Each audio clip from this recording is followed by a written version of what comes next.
first responders of Reddit, what accident do you see most often that is 100% preventable? If you have old people in your house, or you are regularly in the house of an old person, pay attention to and get rid of small area rugs, carpet runners, etc. They are terrible trip hazards, and a broken hip is generally the beginning of the end for anyone over the age of 70. I worked at a senior home and it was so easy for people to fall. Very easy for something minor to be something major. One person had fallen and broken their hips. They said they felt fine but we talked them into going to the hospital. Later on they broke their wrist. Same thing. Didn't feel it but it was broken. I'm involved with motor vehicle accident investigations. Always check for the left turning car. Always check for pedestrians and oncoming traffic before you turn left. Beyond that, when you are in the left turning lane, do not turn your wheel while waiting to make your turn. If you are rear-ended, your vehicle will travel in the direction your tires are facing. I knew someone who got hit head-on because he was rear-ended and pushed into oncoming traffic. My dad's a firefighter. He says that a lot of injuries to the elderly are caused by rugs everywhere. They end up tripping on the rugs and breaking knees or hips. I'm not a first responder, but everyone should know the signs of a stroke. My dad had a stroke and I didn't notice the signs, so he didn't get to the ER for another 3 hours. Now he has permanent damage to his communication skills. It makes me sad to know I could have possibly reduced the severity if I had got him to the ER right away. My dad was only 45, and his stroke made his life so much more difficult. I would do anything to reverse it. Numbness or weakness in your face, arm, or leg, especially on one side. Confusion or trouble understanding other people. Trouble speaking. Trouble seeing with one or both eyes. Trouble walking or staying balanced or coordinated. Dizziness. Severe headache that comes on for no known reason. I should also add that we had the attitude of not needing to go to the ER unless it was severe. I knew something was wrong. I just couldn't say what. We thought he was just overworked and dehydrated. If you notice something is wrong with someone, don't hesitate to call for help. Drunk driving related vehicle collisions are the most common preventable accidents, but swimming accidents are some of the most devastating. Never leave your child near the water unattended. Don't do it. Don't assume your spouse is watching. Don't tell your older child to watch them. I don't care how good a swimmer your little one is, do not take your eye off of them.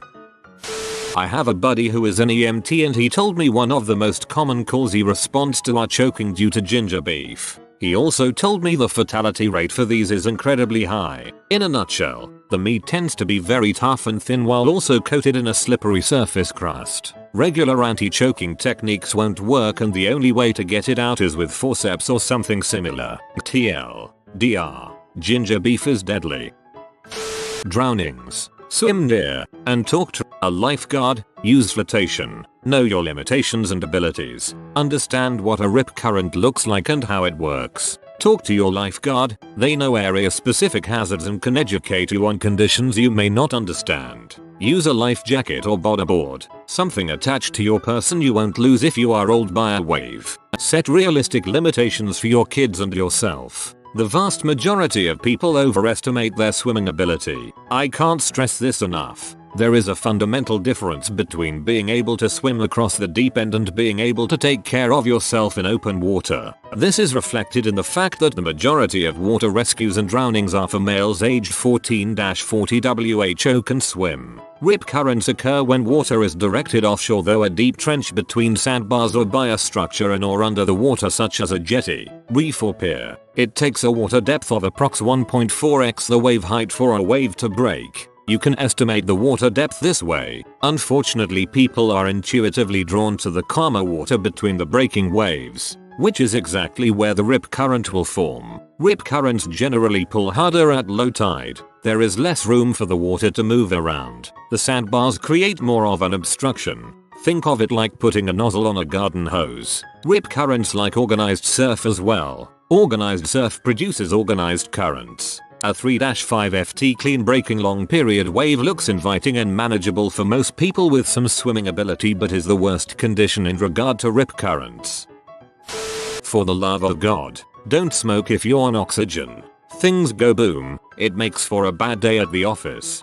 My grandpa suffered severe burns to his face doing this. Everyone told him not to, but he didn't listen. Stubborn man. Lucky it didn't kill him. He died a month later due to unrelated causes, but I'm thankful he didn't die the night he tried smoking while using his oxygen tank. I couldn't imagine how horrific and painful that would have been. Friends, do not let friends drive drunk. That said, don't drive drunk.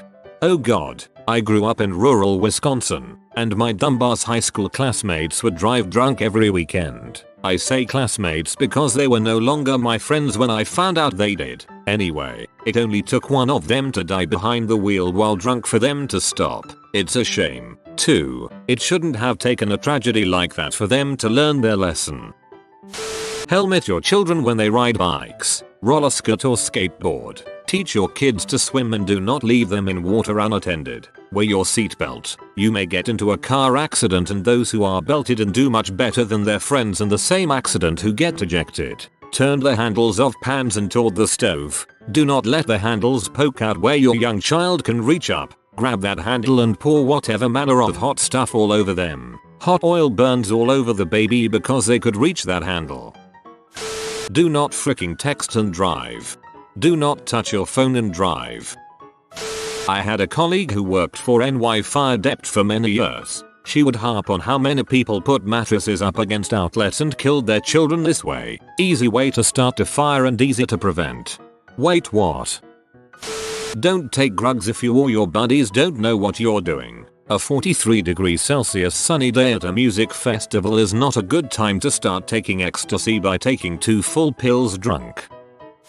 Wilderness first responder here, so have a slightly different perspective on this. Drink water. Hydrate yourself. Drink before you're thirsty. Sip regularly, not chug randomly. And for the love of the flying spaghetti monster, don't rely on that warm Camelback water to help you. Cold and common helps you stay clear and copious. Heat exhaustion and heat stroke can both be prevented by adequately hydrating and keeping your miracle of a temperature regulating organs functioning. Don't drag your family somewhere and expect everything to be right where it was a decade ago. And don't expect to be some survival expert just because you watched read something. No way you can refill on potable water. And if you don't find out ahead of time, talk to a dang park ranger or someone who looks like they know what is going on. I see this way too much down here in Texas and throughout the North American Southwest. Oh, and please come enjoy the outdoors. I love working with folks to help y'all do something in nature. After about 10 years in firearms, I'm reasonably sure there would be about 85% less need for all emergency services if alcohol wasn't the American national pastime. Also, be aware that if you dial 911, you will probably be at least partially naked when we arrive. No idea why, but it seems to hold true far too often. EMT with 20 years of experience, also firefighter and fire instructor in the past. Ladders, bathtubs, stairs, lots of falls. You don't worry about this kind of thing when you're 20, but you're likely to fracture a hip as you age. Power tools, wear your eye protection. Weekend chainsaw operators, myself included. I've nearly cut myself badly, by which I mean within millimeters, with a chainsaw twice now. Smoke alarms. Had an infant die in a fire many years ago because the state didn't mandate smoke alarms in rentals. It was the family's first night in the home. Know how to respect animals and teach it to your kids. They should understand basic dog language so they don't get bit trying to pet someone's dog. If you live in gun country, you and your kids should understand basic weapons safety and respect. Heck, not just gun country, but I find people are more casual about weapons around the house in rural areas. People keeping a loaded rifle and shooting deer out their back window. And no, I am not exaggerating. Don't ride motorcycles if you have dependents. Always friggin' look at the knife when you're chopping crap. Similarly, your mandolin slicer comes with a goddamn handguard for a reason. You numbskull. And, while we're at it, do not jerry-rig your food processor to work without the top on. Do not stick your hand in a whirring blender. Do not stick your fingers down the drain with the disposal running. You ninnies, your flesh is soft and squishy and blades are sharp. Not a first responder, but I have a great example. My uncle was in a car crash when he was in his teens. About 40 years ago, a person behind him tried to help him when he was found in the car passed out. He dragged him back to the side of the road to wait for paramedics. In the process he dislocated his broken neck, paralyzing him. You never move a victim from a car if there's a possibility of neck injury. If you feel depressed, talk to someone who you trust, is responsible and kind. If a friend seems off, was the life of the party and now seems like they're isolating themselves, or the reverse, someone typically keeps to themselves and is now the life of the party, check in on them. If you think someone doesn't seem safe to be alone, don't let them be alone. Hospitalization is expensive. I'm still getting hounded for money after a few hospitalizations. It's dreadful and scary. Most of my problems weren't solved by them. I'm alive though. Better hospitalization than suicide. If something can go wrong, it inevitably will if you give it enough time. Also, hire a good electrician. No one shady. I heard this question being asked on a radio show while I was driving one day. I had the window halfway open. The EMT said, if you're in a car, open the window all the way or not at all. Before he could finish, it dawned on me what he was about to say and I rolled it down all the way. Apparently so many car accidents become much worse than they would have been due to severe head lacerations from the window edge. Keep guns and ammo away from kids. Also, make sure they understand why they're not allowed to play with them, and how to handle one safely if they somehow get their hands on it. More kids die from drowning in pools each year than accidental handgun fatalities. Volunteer firefighter, what does that hazmat thing here? If you, for some reason, want to climb down into your septic tank manure slurry tank crap storage vessel, air it out first. Don't just open the lid. Point a leaf blower in there for a solid 10 minutes. Why? Because fermentation produces CO2, and that displaces air. Furthermore, if you see someone unconscious in such a place, do not go in after them. You'll just turn one funeral into two. My personal record is 5 people, who we believe to have entered the tank alone. 1, 2, 1, over the course of roughly an hour. All dead, all blue, all covered in a pig crap pea cocktail.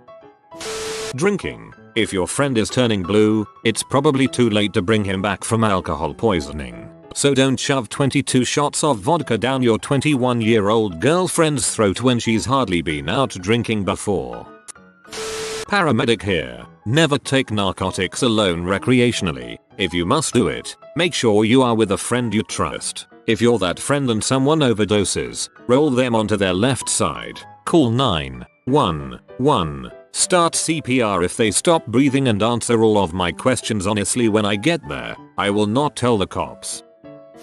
From my experience in EMS and fire, if I could give one piece of advice to people, it's to wear your seatbelt. Just freaking do it. You do not want to be ejected from a vehicle. Cliche, I know, but it blows my mind that they've been standard on all cars for over 4 decades and some people still refuse to wear one for whatever stupid reason. Of course, I had to learn to wear my seatbelt the hard way as well, so I have no room to talk, I suppose. But yeah, do yourself a favor and put your seatbelt on. Lap belt over your hips and shoulder belt over your shoulder, not neck. And while this isn't all that common, it is heartbreaking and 100% preventable. Do not sleep with your infant child. I've seen 2 babies who asphyxiated because a family member was on top of them. It was devastating. I cannot imagine the sorrow and guilt those families feel.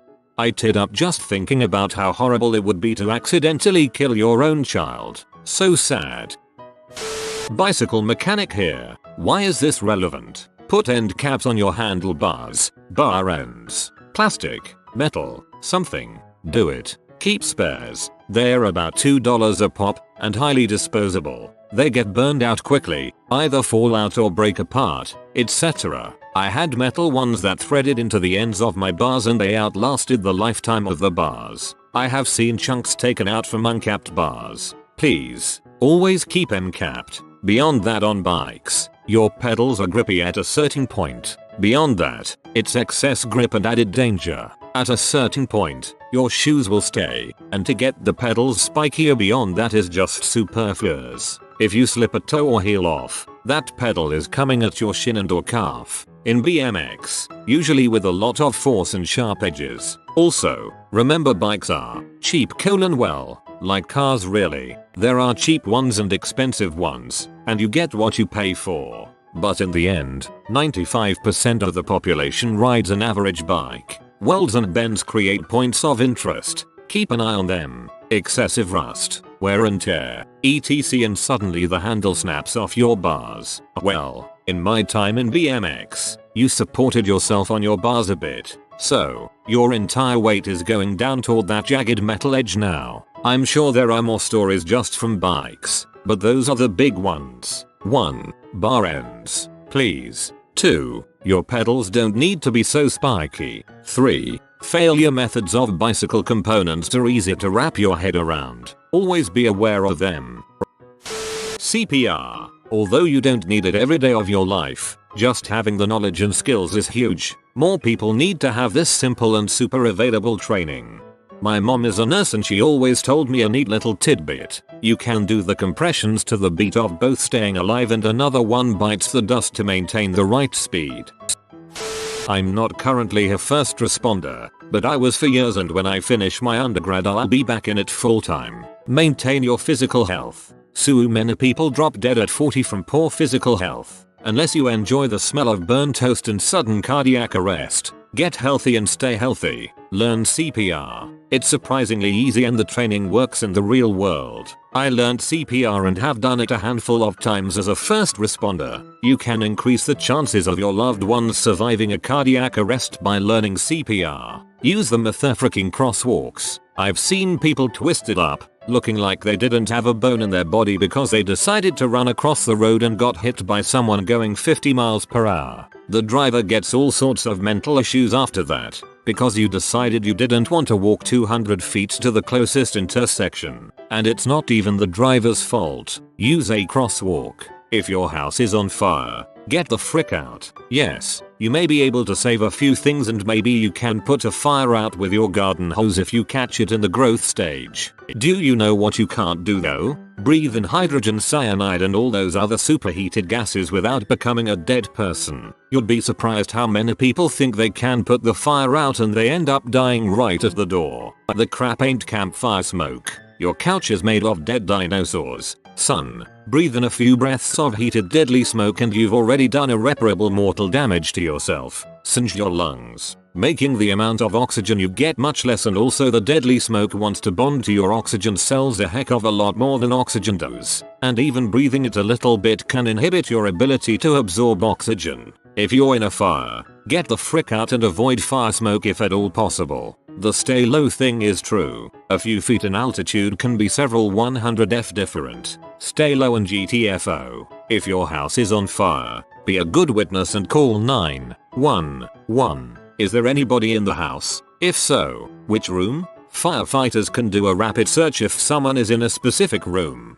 If you're dead at the front door, they're going to focus on you and the fire, and it may take longer to find the other victim. Oh, lastly, listen to the police. You can get shot by not listening to the police. Law enforcement, not the 80s band. Hands out of your pocket, do it. Being detained in cuffs, just let it happen. Under arrest, don't resist. In the streets, an officer will always win. You are in the early stages of the justice system, and if you have a problem you can take it to court or complain on the individual officer. I know you all see videos on YouTube and live a leak of bad cops. There are bad cops. Most of them aren't bad, so give them the benefit of the doubt. Why don't ya?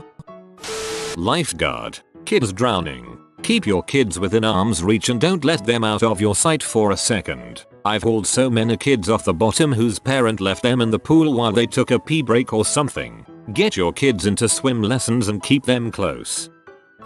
Alcohol poisoning. I see so many way too drunk biddies at frat parties. Many times, they get transported to the hospital. If you're younger and have no real experience with alcohol before, sure, I'm sorry you had this situation and now you know. But when I see older college girls just completely out of control, throwing up and all over the place, it's like, you know your tolerance and now you're making all these other people take care of you. I work on a university campus, and the amount of students who think it's fine to ride around on a bike at night dressed in dark clothes with no lights is crazy. It's literally only been a couple of weeks since someone was knocked off their bike and killed. I feel like winding the car windows down and shouting at them. DUI and alcohol-related accidents. Inappropriate footwear on women. So many sprained ankles and walking on broken glass while stumbling through the streets holding their high heels in their hands. Wear sensible shoes. Nobody cares. No, really, nobody cares about your shoes. Mother freaking lost kids. Just keep a buddy system. Have them memorize your cell numbers. If you are new to the channel, you can subscribe. I publish new videos every day. Until then, check another video.